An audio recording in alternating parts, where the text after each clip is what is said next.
In this video, we'll cover creating projects for test specifications, creating work items representing test cases, and how to link your test cases to the requirements they verify. We have another video that explains how to create new projects, so have a look at that if you need to. Here, we'll just focus on a couple of tips for test specification projects.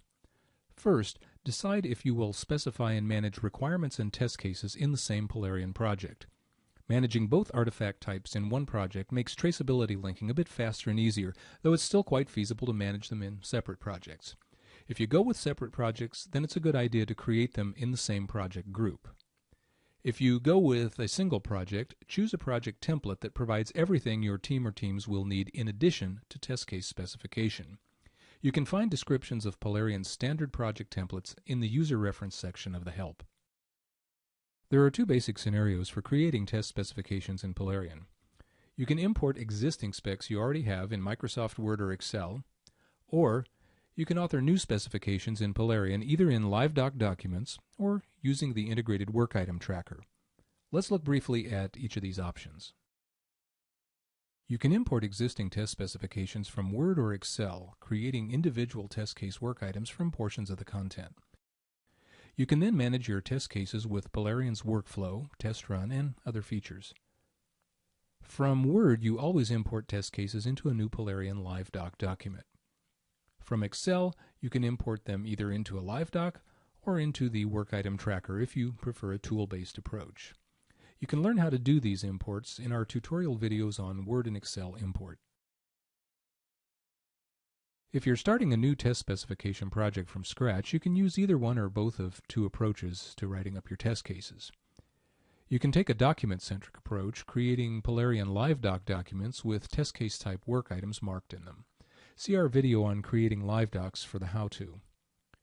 If you prefer a tool-centric approach, you can define test cases directly in the work item tracker. To do that, open your project and select the Work Items topic in Navigation. This takes you into the tracker's table view, which is fine for this operation. In the toolbar, click this Create icon and choose Test Case. A detail form for the new test case loads in the lower part of the page. From here, it's just a matter of filling and setting values in the data fields. The description field is where you write the test steps and any other information for the test case. You can include images as well as text here. If you put your test steps into a table, testers using Polarion QA will have the option to track the result of each test step. Be sure to pay attention to required fields, marked with a red asterisk, and also to any custom fields your project may have. Some of those might be configured as required fields also. After defining a new test case, it's important to link it for traceability, so let's look quickly at how to do that. Here's a test case defined in a LiveDoc document. With it selected in the editor, go into the document sidebar and open Work Item Properties if that's not already showing.